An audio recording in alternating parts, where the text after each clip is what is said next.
Get the point. Take a step forward. Wapendwa, kuna utengano mara 4 ambao yana uchungu mwingi. Uchungu mwingi. Na watu wa Mungu, kaa vizuri na jirani. Kaa vizuri na watu.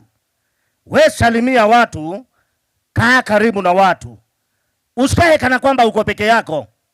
Kuna watu ambao tunaalikwa mazishi na unaangalia program, unapata imekosa vitu zingine. Kama mazishi moja nimeitwa nikiwa kwa redio, naambiwa mchungaji njoo uzike mtu amemaliza miezi 6 bila kuzikwa. Kwa nini?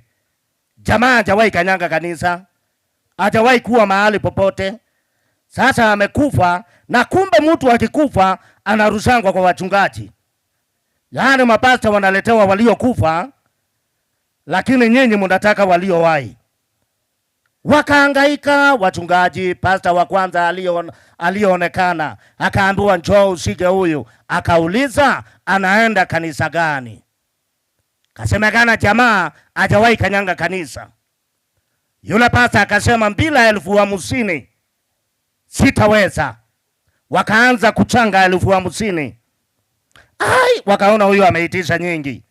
Wakaenda kwa pasta mwingine wa kanisa lingine, naye vile vile wakasema jameni, fulani ameitisha 50. Jameni, na wewe utaitisha nini? Utuzikie mwana wetu. Huyu naye akasema wacha ni wakate 10 angalau ifike 40. Wakang'ang'ana ikambaki 6,000. Ilipofika 6,000 wakasikia pasta Mbiti kwa redio. Wakasema hebu tujaribu na huyo, na yeye ataitisha pesa ngapi. Simu ikaingia. Hata nikashindwa, nani huyu aliyekufa na ana maana, na watu wote wakifa wana maana? Niulize swali. Your Voice Melody, huyu mama mlimjua? Mlimuona? Nyinyi si waulizi. Kwa mkutano kuna mtu hajawahi ona huyu mama kabisa, na leo yuko hapa. Hawajawahi kutana, lakini leo yuko wapi? Hako hapa. Na hawajawahi kutana, hajawahi muona. Leo amemuona kwa program. Mtu akifa ana maana. Lakini sasa huyu jamaa nikashangaa ana maana. Hakuna mtu anamkaribia. Nikauliza kwani haendi kanisa? Nikaambiwa hajawahi kanyanga kanisa ya mtu. Nikajua kumbe shida ndiyo hiyo. Na kwa sababu wachungaji nasi tuna shida zetu pia, na Biblia inasema mtu akifa yenyewe ni wa mchungaji, na kazi ya pasta ni rahisi tu, ni kurudisha kwa mchanga mahali alitoka. Pasta usimama kufanya hiyo. Hata hii nyingi ninaongea hapa, mahubiri mengi nitanena, hii hata haiko. Hii haiko. In fact pasta anafaa kusimama, mkisha maliza kuongea stories zenu zote, pasta aseme sasa wanayebeba jeneza beba tuelekee, na ibada yote inapelekwa kule juu. Hii ya neno ni yetu tu sisi ambao tuko hai. Ni yetu. Hii si ya mazi. Hii ni yetu. Na kwa sababu ni yetu, wacha sasa ninene nawe uliye hai. Na nikupe 4 painful separation. Ndio nikwambie kaa vizuri na watu. In fact hata kwa kanisa, hii kanisa yangu hii, watu ukufa, lakini si wote washiriki huenda vile wamekuja hapa. Si wote. Kuna mtu atakufa, alafu upembeleze kanisa. Nani wanaenda? Kina nani wajiandikishe? Toa pesa twende. Uone watu hawatoi na hawaongei. Unajua hapa iko si kwa kanisa, si wote wanasimama na wao kipindi kama hiki. Shukuru Mungu ukiona umeingia kwa kanisa na watu wanakupenda, umejitokeza kama Mokoa na Travis hapa na Tiberius, angalau unajulikana kwa kanisa, na hata pasta anakujua na watu wanakujua. Kuna wengine hawajulikani, lakini sikia waombolezaji, kuna separation 4 za uchungu. Separation ya kwanza, Isaya 59 aya ya 2. Biblia inasema kwa sababu ya dhambi Mungu amejitenga nasi. Dhambi imeleta utengano, separation. Na hebu nikuambie, na separation hii ya kwanza ambao Biblia inazungumzia ni hii imefanyika kwa Masi. Kusema kweli leo, wacha pastor leo niwaambie ukweli. Wacha wakati mwingine tunawapaka mafuta kidogo, tuwaambie mambo ni mazuri hata wakati si mazuri. Tunawapaka tu. Lakini leo wacha niwaambie ukweli. Ukweli ni kwamba Mercy ameseparate nasi completely. Na ukweli ni kwamba huyu bwana wa Mercy hawatakutana tena. Na in case akutane naye tena either kwa ndoto ama kwa nyumba, nataka nikuhakikishie huyo si Mercy. Maana Biblia inasema dhambi inaleta separation, inatutenganisha kabisa. Na ndio mimi usema ukiona unakaa na mke wako, wewe kaa naye vizuri. Kaa naye vizuri. Huyu mama mtaachana. Ukiona una wazazi, wewe kaa na wazazi vizuri, mtaachana na huenda mtaachana milele. Never to meet again. Never. Sio katika ulimwengu huu, hata mbinguni huenda hamtakutana. Huo ndio ukweli. Kwa sababu mbingu haijaruhusu watu wawili walio na tabia tofauti wakutana mbinguni. Mbinguni kuna wale wanakutana mbinguni ni watu walio na tabia gani? Na inawezekana uwe kabisa hauna tabia za Mercy za kuingia mbinguni, na kwa hivyo hamtawahi kutana. Hamtawahi. Ndio mimi usema wanaume, kaa na mke wako vizuri. Hata akileta stress, uzuri ni kwamba kila mtu alioa yule wanatoshana. Ukweli ndio huo.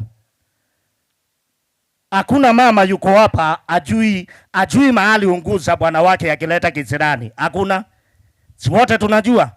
Akikuja juu mama anajuanga mahali atanguza, anashuka. Hata mama akileta juu mzee anajua mahali unguza, anashukisha pressure. Nashukisha pressure. Kaa vizuri na mke wako. Maana time is coming and it is real. You will gonna separate completely. Na hamtaonana. Na hii separation yetu na Mercy, hakuna mtu yuko hapa ameketi atakutana naye tena. Na huenda wengine hata hapa, hata mbinguni wakose kukutana naye. Na ndio mimi usema wakati mama yako yuhai kule ushago, kule ndani, ako kamama kazee ambao mlikaacha kule, shungulikia ako kamama wakati kako hai. Shungulikia kamama yako. Wapigia ako kamama simu. Kuna wakati utakuja kama mazishi mengine nimeenda na huko. Na huko. Kwa hiyo watu wameraa kule Meru. Alafu naenda wasichana wazito wanono waupe wanaanguka na ndege kuja kuzika mama yao. Wanakuja wamevaa magongozi nyeusi. Mimi sipendangi watu vaa hizi mavitu. Sijui kwa nini siwapendi. Anavaa magongozi nyeusi, anakuangalia hivi hata huwezi ona anaangalia wapi. Anaangalia hivi, unashindwa ni mimi anaangalia, anaona giza ama anaona nuru. Sasa hao kina dada wa huyu mama wakaja, kumbe mama aliuza shamba. Akauza kila kitu na akavukisha watoto ng'ambo. Wote miaka 23. Watoto 6 ng'ambo. Hakuna mmoja aliyerudi for 23 years kuja kuona mama yake. Wakati amekufa wote walipata nafasi ya kuja. Alafu nikiwa mochari kile kinono kikubwa. Najua kule kwetu hatuangaliangi kama nyinyi hapa, tuangaliangi. Sisi hatunanga hii stress. Tunaaminini, sisi tunaamini yule tuliyetuma akaangalia mochari alituonea. Tutakangi kuangalia hii nyingine. Kuna hata mimi nilitumwa kuangalia, nikasema, "Pastor, umeona?" Nikawaambia nimeona, lakini ndani nikaambia Mungu nimedanganya, sijaona. Maana mimi nilipoingia mochari kwenda kuchukua mtu wetu niliambiwa uhakikishe ni yeye, na wakaamini mimi. Kumbe hata hakuna haja ya kuamini mimi. Mimi ndio nilikuwa bure kabisa katika wote. Na nilipoingia mochari kuingia hivi, nikapata hiyo wangwana anakunywa chai na kikombe na amekalia kumbe usiku huo accident ilifanyika. Na hao watu bado hawajaingizwa kwa box. Jamaa amekalia kichwa cha mwanaume na anakunywa chai na mkate. Hiyo ndio nilikutana nayo. Hata kama ni wewe, utakuwa na nguvu. Utakuwa na nguvu. Niliingia nikasikia nguvu zimeisha.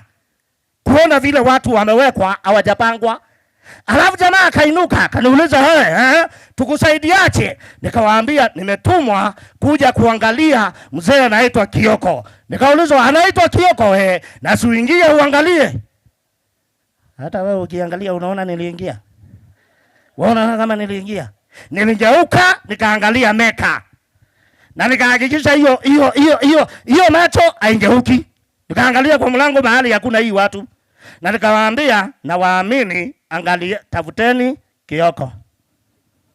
Nikaambiwa mjinga hii Kioko ni wengi hapa. Sema ni Kioko nani? You know, saa hiyo hawa watu hawajui ni pesa. Nikaambiwa mjinga hii sema Kioko ni wengi hapa. Na unaangalia mahali moja angalia kila mahali. We! Nikawaambia mimi nimetuma kuangalia Kioko. Na mimi nikawa mjanja. Nikamuuliza huyo Kioko umeona? Hiyo jina nyingine ni gani? Akasema naona Samuel. Ndiye huyo. Na nikachomoka nje, wazee nikawapata. Wakaniuliza pastor, umeona? Nikawaambia ndio nimeona. Nikaulizwa tena, amewekwa vizuri? Nikasema amewekwa vizuri.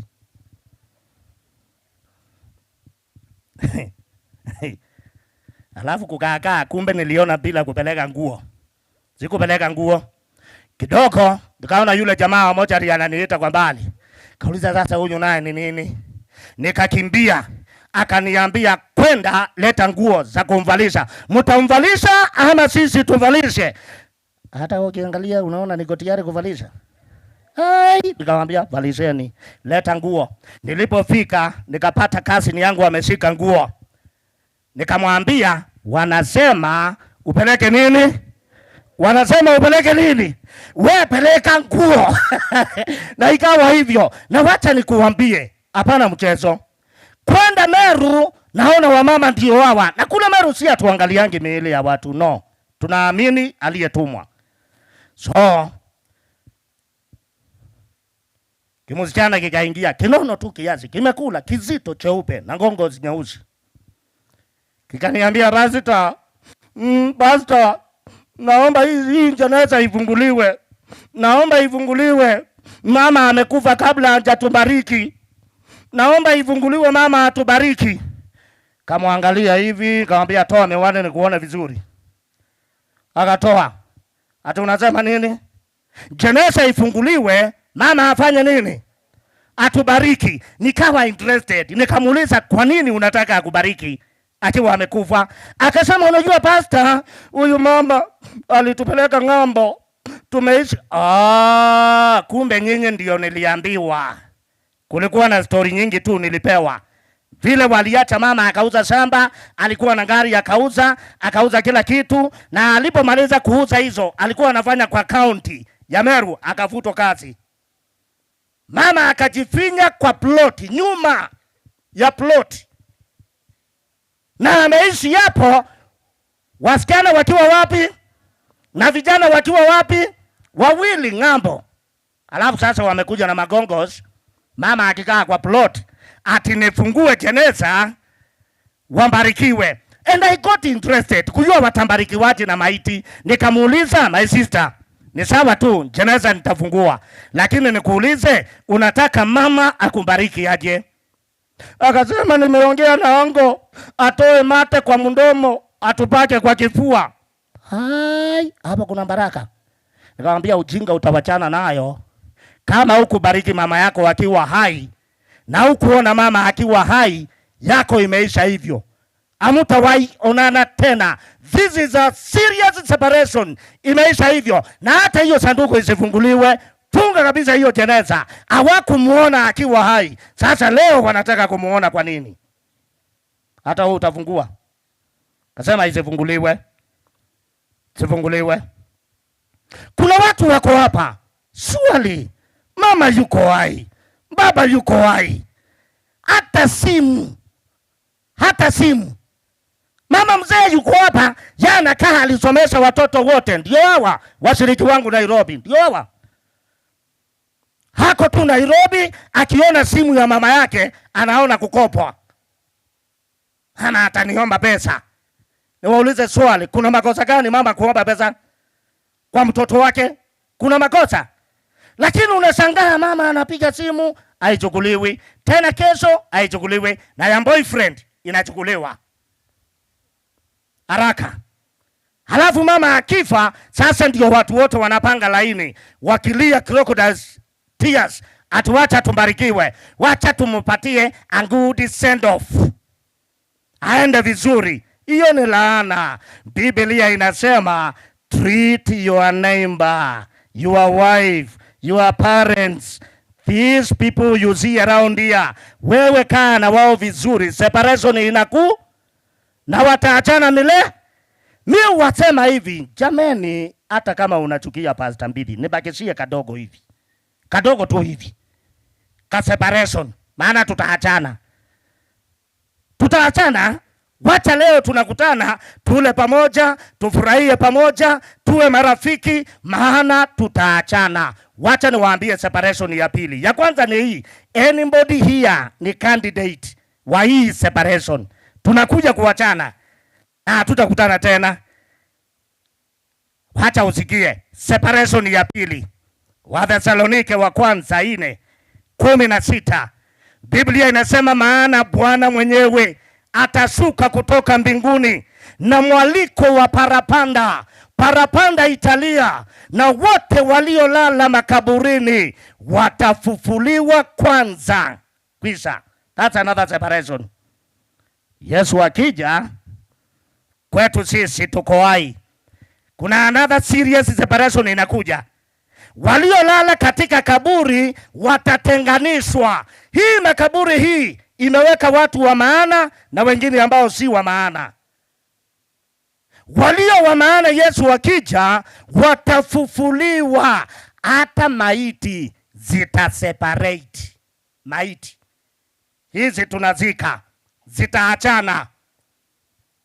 Kuna wale watafufuliwa na kuna wale watambaki. Na Biblia inasema waliolala ndani ya Kristo watafufuliwa kwanza.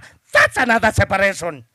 Na kwa hivyo mimi nikifa na mke wangu wakufe, watoto wangu wote wakufe, wote tuingie katika kaburi, ni sawa, wote tuliseparate. The first separation. Lakini kuna ingine inakuja. Tarumbeta itakapolia, huenda mke wangu wafufuliwe, mimi nibaki. Huenda watoto wafufuliwe, mimi nibaki. Kuwe na another separation ya wale ambao wamefufuliwa na wale ambao wamebaki kaburini. That will be a serious separation. Na Biblia aya ya 17 inasema kisha sisi tulio hai, tuliosalia, tutanyakuliwa juu katika mawingu, tuungane na hawa maiti hawa ambao wamefufuliwa ndani ya Kristo. Nasi tulio hai ambao tuko hai tunampenda Yesu, tuungane na maiti. Na hapo ndipo Biblia inasema tuende mbinguni. Na wale wenye dhambi wamebaki hapa, wote wafe. Hakuna mtu atakuwa hai. That will be another separation. Maiti kuseparate na walio hai kuseparate. Kama utapatikana Yesu akija ukiwa na mke wako, ushangae sana, mama ameenda, wewe umebaki. Separation imekuwa. Mama ameenda, wewe umebaki. That is separation. Ya tatu ni mbinguni. Hata mbinguni kutakuwa na separation. Maybe wewe na mke wako na watoto wako ufaulu kama mwanaume na upeleke familia yako mbinguni iende. Na watu wakifufuliwa, uone mke wako amefufuliwa na watoto wote, na muingie mbinguni as a family.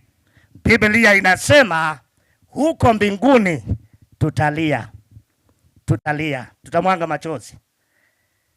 Mbinguni tutamwanga machozi, na machozi hii yatakuwa ni machozi ya furaha na machozi ya uchungu. Tutakapoingia mbinguni, hapo ndipo kutaingia separation nyingine ya tatu ya kuachana ya umilele.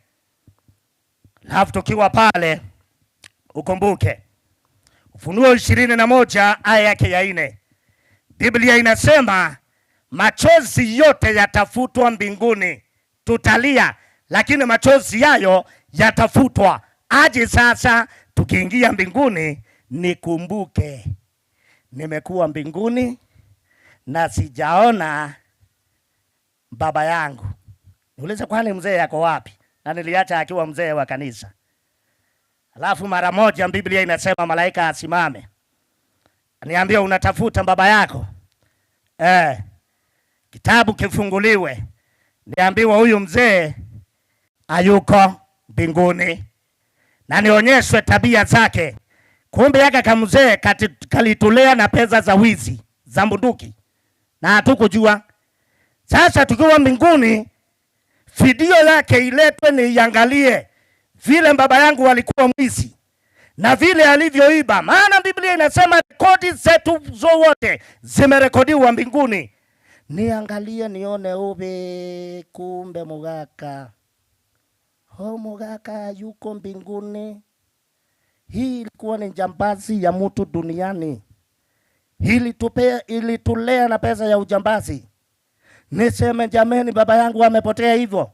Nilie machozi ya uchungu ya kuachwa na baba, ya kuwa sina matumaini ya kumuona tena. Machozi mazito nilie, na wakati ninapiga nduru ya machozi yayo, Biblia inasema Yesu anasimama kwambia mchungaji, pole pole pole. Anapanguza yale machozi, na Yesu akishapanguza machozi inakuwa deleted. Ambia jirani yako deleted forever and ever. Sitakumbuka kama nilikuwa na baba. Anaondolewa hivyo. Ninalia machozi ya mwisho, Yesu anapanguza machozi, na ile diski ya memory yangu inaondolewa jina baba. Sitawahi kumbuka tena. Nina jambo kwa mama. Alafu nauliza, na wapi mama? Mzee ameenda huyo. Napata mama ako mbinguni. Ninaletewa mama ako mbinguni, na tunakutana pamoja, maana ako mbinguni, na mbinguni kutaingia watu wengi sana. In fact, I want to assure you, mbinguni Wakamba wataingia, na si wachache, wengi. Na in fact mbinguni Wajaluo wataingia, na Biblia imenipa hakikisho ya kuwa kabila zote za ulimwengu kuna mmoja atawakilisha wengine. Wapi? Mbinguni. Na mimi huwa ninapima, naangalia Ukambani hivi, napima, nauliza kama Ukambani kuna watu wataingia mbinguni, kwani ni nani mwingine kama sio Pastor Mbiti? Na inanitia nguvu sana. Naona katika hao wataingia mbinguni, na jiona nikiwa na wao hapo, tukiwa tumeingia mbinguni. Na hata kwa Wakisii, na Biblia inasema kuna Wakisii wataingia mbinguni. Ni nani hao watakaoingia mbinguni kama sio wewe? Nani hao? Halafu nikutane na mama yangu. Tukumbatiane mami. Kumbe you made it mami, ulikuwa Mkristo wa kweli. Tukumbatiane, tulia machozi ya furaha. Na wakati tunalia machozi ya furaha, Yesu atokee, machozi yapanguzwe. Deleted. Nasahau huyu ni mama yangu, anakuwa dada yangu katika, hata sikumbuki kama ndio alinizaa. Na hiyo kizoezi hilo itafanyika kwa miaka 1000. Kila siku tunakumbuka.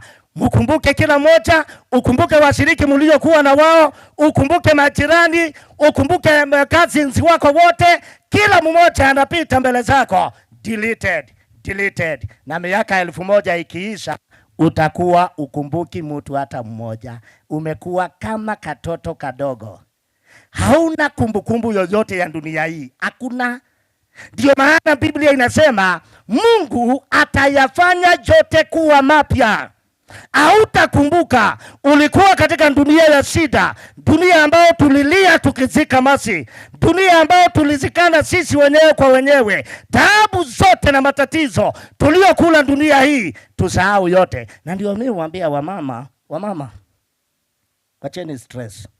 Aka kamzee kanasumbua wewe usijali. tukiingia mbinguni akatakaa na wewe. Katakaa na wewe. Kuna haja ya kusumbua kaka mzee. Achana nako tu. Na uombe Mungu Yesu warudi tukufe. Tukienda mbinguni akatakuwa bwana wako. I want to assure you. Akatakuwa na akatakaribia wewe. Ni vile tu kifaulu kaingia mbinguni na mkutane, uanze kukumbuka vile kalikutesa, lakini kakaomba tu msamaha, kakasamehewa, kakaingia mbinguni. Mungu atahakikisha akatakuwa bwana wako tena mbinguni. Atahakikisha akatakuwa. Atadelete kila kitu. Kambaki tu hapo ukiwa unakaona, lakini kumbukumbu kalikuwa kamume kako, utakakumbuka. Utakaa nako hapo tu. Si mnaona hapo kuna suluhisho? Siko suluhisho. So huyu mama anakusumbua mzee, wewe wachana naye. Wachana naye, tuko dunia ya matatizo. Wacha akusumbue tu. Wacha akuletee stress. Tukiingia mbinguni, kitu cha kwanza Mungu atafanya ni kuhakikisha huyo mama si mke wako. Na hata kuwa mke wako. Hata kuwa. So hii mambo ya familia ni ya wapi? Ni ya wapi? Hapa duniani. Treat each other well. Kaa vizuri na familia. Familia ni hapa tu, mbinguni hakuna hiyo maneno. Hakuna kuoa, hakuna kuolewa. Hii stress haitakuwa. Tutaingia huko kama malaika. Bila stress. Yes, bila ma feelings. Tutakuwa huko mbinguni kwa amani nyingi. So wacha stress. Separation hiyo ya mbinguni itakuwa ya uchungu sana. Maana hiyo tutaachana sasa completely. Completely. Hata kama Mokua amekutana na Masi, watakutana dakika chache, na baada ya dakika chache kuongeleshana, machozi yao yavutwe, wambaki bila kuonana tena. Bila kuonana tena. Separation ya ine na ya uchungu. Baada ya miaka 1000, Biblia inasema, tazama Jerusalem itashuka kutoka mbinguni ije duniani. Wote waliokufa wakiwa wenye dhambi wafufuliwe, kila mmoja na dhambi zake. Kama ulikufa katika umalaya, utaamuka na umalaya. Ulikufa katika wizi, utaamuka hivyo. Na kila mmoja atafuatana na dhambi zake. Kama ulikuwa mchawi, utaamuka ukitafuta kuroga watu. Hauna habari, mambo imebadilika. Na utakapoamuka, kila mmoja ataamuka kufanya dhambi zake. Zile zilifanya kutoingia mbinguni, asiingia mbinguni. Na hapo ndipo Mungu atafanya kitu tu rahisi tu. Rahisi. Yesu atasimama juu ya Jerusalem. Na wenye dhambi wote wamuone. Na kuta za Jerusalem zifunguke kama kioo. Walio chini katika dunia atupe macho juu na aone mtu wake ndani akiwa na furaha nyingi sana. Furaha nyingi sana. I'm telling you, mkoa ng'ang'ana. Huyu mama akiingia mbinguni huyu, na mkose kukutana huyu, unajipata upande huu mwingine na unaangalia mke wako ndani akifurahia, na malaika ana uwezo wa kukuona, ni wewe tu unamuona. Yeye ashakuwa deleted. Hakuoni, lakini wewe unamuona. Na Biblia inasema wenye dhambi wote wataona watakatifu ndani ya mji wa Jerusalem, watawaona. Na hapo ndipo utaona baba yako, useme kumbe huyu mzee alikuwa ananiambia mambo ya kweli na sikumsikiliza. Kwani niko wapi? Kwani siko mbinguni? Mwingine kila mtu aanze kuangalia. Unotice hata pastor wako hayuko mbinguni, umuulize pastor, kwani tuko wapi? Kwani tuko wapi? Maana naona wengine washiriki wako ndani wanafurahia. Kwani basa mimi na wewe tuko wapi? Kama hii basa alikuwa njambazi, mko naye wapi? Alafu kidogo maswali yajae katika akili kwa wenye dhambi. Kila mmoja swali, kwa nini siko ndani? Mbona niko nje? Yesu aseme sawa, afungue kuta za Jerusalem. Sinema bure. Kila mtu angalie tabia zake zilizofanya asiingie mbinguni. Unaangalia mambo yako, na saa hii ni sinema. Nyinyi wote mnaangalia. unajiona vile ulifanya maovu, uchawi hapa na pale, wizi, ukora, haina zote za ila, unaangalia, unalia. Biblia inasema watalia machozi mazito ya uchungu, na maandiko yanasema baada ya machozi yayo kila goti litapigwa. Mtu atakuwa anajiangalia na anajikombea na msichana wake, anaona msichana mbinguni akifurahia, na yeye yako hapa anangojea moto wa jehanamu.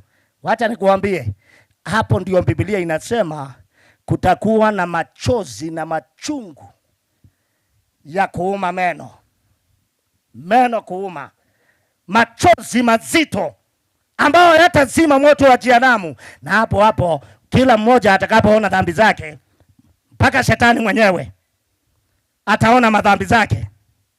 Sinema itaonyeshwa, hata ya Yesu akikomboa italetwa mpaka ya Pastor Mbiti akihubiri hapa kwa masi, lakini bado ukawa mgumu. Hata baada ya pastor kuhubiri bado wewe ukambaki vile vile tu, ukambaki mgumu bila kutaka kuokolewa. Yote iletwe uone ujinga uliofanya duniani kwa ujanja ambao haukukuokoa. Dunia hii kuna watu wajanja. Kuna watu wajanja. Kama my father in law aliniambia, wewe basta, siku ile Yesu atakuja umwambie mimi ni baba yako. Maana wewe unapenda Yesu sana. Akikuja umwambie mimi ni nani. Na kwa sababu najua unanipenda, hutakumbali nibaki. Na mimi nitafanya tu kitu rahisi. Siku hiyo Yesu atakuja, mtoto wangu, najua unanipenda. Father in law, najua unanipenda. Mimi nitashika mguu yako wakati unaenda mbinguni na sitaachilia. Utanibeba hivyo tuende. Hata wewe fikiria hiyo akili. Ujanja wa wanadamu. Hata utashika mimi miguu, Yesu akininyakua, hata wewe unyakuliwe na mimi ukiwa umeshika mguu. Kwa hivyo uingie mbinguni kwa mlango wa kando. Hakuna hiyo. I'm telling you wapendwa, ndugu zangu, hakuna. Mbinguni hakuna shortcut. Wacha kudanganywa na watu. Kama ulizaliwa duniani, mbinguni no shortcut. Sisi wote tutafuata njia moja. Baba yangu aokolewe, Pastor Mbiti ni aokolewe, mke wangu aokolewe, watoto waokolewe. Mmoja akikataa, tumeseparate, never to meet again. Never. Hivyo tu. Ndio kiwa pale katika moto wa jehanamu, Biblia inasema Mungu ataachilia moto kutoka juu na mwingine kutoka chini, na atachemusha dunia hii kwa moto. Na maandiko yanasema machozi na vilio ambao watu watalia pale haitazima moto wa jehanamu. Haitazima. Lakini nina good news kwenye waombolezaji. Nina good news. Biblia inasema hatutachomeka milele. Bwana Yesu asifiwe. Ambia jirani yako hatutachomeka milele. Sio hii ya Katoliki wanasemanga tutachomeka milele na milele. Sisi hatutachomeka milele. Biblia inasema utakuwa unachomeka ndani ya ule moto wa jehanamu. Unalipia dhambi zako vile zilikuwa nyingi, vile ulifanya maovu mengi, ndivyo utakaa katika moto sana. Kwa hivyo kila mtu atachomeka kivya. Tudhambi twako kidogo ujipate ndani. Uchomeke umwangike kama chivu, mwingine yambaki. Kwa hivyo ni waulize wapendwa, ni vizuri kukaa kanisani hata kama utaenda jehanamu ama kukaa nje? Ni vizuri kukaa kanisani hata ukiwa mwenye dhambi. Hata ukiwa na dhambi, katalia kanisani wewe tu, upunguze dakika nyingi za kutomeka. Punguza. Na ndio mimi usema kanisani wenye dhambi wote niwasaidie. Hata kama utaingia mbinguni, nitakuwa nimekupunguzia dakika za kutomeka. Bwana Yesu asifiwe. Hautachomeka sana kama wengine. Na kwa hivyo hii jambazi ilikaa mbali na kanisa na ikasema kanisa ni ya watu wanajifanya. Wacha nikuambie, hao wanaojifanya watachomeka kidogo kuliko wewe. Afadhali hata wao ukimbia ukajifanya kama wao. Ukimbie kanisani na ukae hapo useme Yesu hata kama sijaokoka kabisa, lakini punguza dakika. Kama ilikuwa masaa mawili, wacha yawe lisali moja, wacha iwe moja. Mungu atakuwa fair kwa kila mmoja. Vile tu dhambi zako zilikuwa nyingi, utachomeka hivyo hivyo mpaka ziishe. Kwa hivyo nani atabaki kwa huo moto wa mwisho? Shetani ndio atabaki ndani, na shetani atakapomalizika amwangike kama jivu. Maandiko yanasema nitayafanya yote kuwa mapya, nitaumba dunia hii upya bila dhambi, na niipatie kwa watakatifu wakae ndani, watakaa ndani. Na kwa hivyo watu wa Mungu, nataka niseme hivi, wacha tusimweke tu Masi, tumweke tu katika chumba chake cha mauti na utoke bure. Uondoke tu useme nilienda mazishi ya Masi, nayo mbingu inauliza ndio ulienda mazishi ya Masi, lakini ulifaidika na nini kwa mazishi yayo?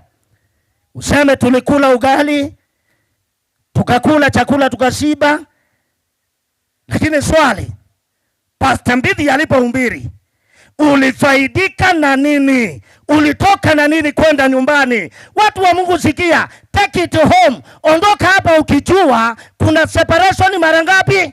Mara 4. Na leo hamua, sema nimeamua sikuwa serious sana na kanisa, lakini sasa nitakuwa serious. Nimegundua kanisa ina faida. Kanisa ina faida. Kaa tu hapo. Wewe bebana na dhambi zako zote na kutaka kanisani. Ingia kwa kanisa, uende Yesu atakuhurumia. Ukiwa tu hapo tu ukimbangaisha hapo na madhambi zako, siku moja tu kiumane, kipite tu hivi, Roho wa Mungu akunguse na akuondoe katika shinda hiyo. Ukiwa tu ndani ya kanisa, uenda Mungu atakusaidia. Hiyo ulevi tu iende, hiyo umalaya iondoke tu, hiyo masengenyo iende tu, hii mambo iende tu, na ujipate kumbe wewe ni wa kuingia mbinguni. Hivyo tu, ndani ya nini? Kaa tu hapo kwa kanisa. Wangapi wanasema mchungaji Mbiti, naomba tu Mungu anisaidie. Naomba tu Mungu anisaidie niingie tu mbinguni. Yaani natamani mbinguni tu. Mimi hakuna kitu kingine mimi utamani. Hii dunia hata upatie mimi nini, sina haja. What for? Sama Maslina ameng'ang'ana akaama huko, maana yeye ndio aliyama, si huyu mzee. Huyu hawezi ama. Wanaume hawamangi. Kiona mwanaume amenunua kashamba, wewe jua ni mke wa, wewe jua ni nani. Hii wanaume hawananga hiyo stress. Ukiona mwanaume amenunua tu kangari, wewe jua mke wake ako nyuma. Ukiona tu mwanaume amefaulu kwa kitu, wewe jua mke wake yuko wapi. These ladies are so powerful. Hawezi elewa. They control us, kutufanya tuwe hivyo tuko. Sasa angalia, hameama kutoka pande hiyo, kaleta mzee wake hapa, kajenga nyumba, akanjengea yeye nyumba. Maana huyu mwanaume anajua kama si mke wake hata hii nyumba hata jenga. Kine mama anamwambia tujenge tu, cha tukae nyumbani, tumbalanzi Nairobi na hapa. Na wakati amemaliza hii yote, hayuko, anaondoka, anaacha ile nyumba bila mtu. Yani unashangaa, kwani hii maisha inakaangaje? Unatia bidii, mwisho wa yote unaondoka. Mwingine anaingia, naye anasukuma, anaondoka. Hii dunia hakuna kitu ya maana watu, ndugu zanguni. Kile cha maana ni ule urafiki na kumjua Yesu. Kule unamjua. Hii ingine usidanganywe, ni maua. Yote ni maua. Nothing. Vanity. Kuna kitu. Wewe mjua Yesu na uishi naye kwa urafiki na Yesu. Kaa rafiki wa Yesu. All is done. Wangapi wanasema mchungaji, mimi ndani yangu naomba tu Mungu anisaidie tu nipate nafasi ya kuingia mbinguni. Hebu nyosha mkono. Nataka kuomba nawe. Hebu simama kwa heshima za Mungu. Simama tu. Simama niomba nawe. Watu wa Mungu, hii wakitaka kuendelea kuishi maisha unataka weka. Weka tu. Haina shida.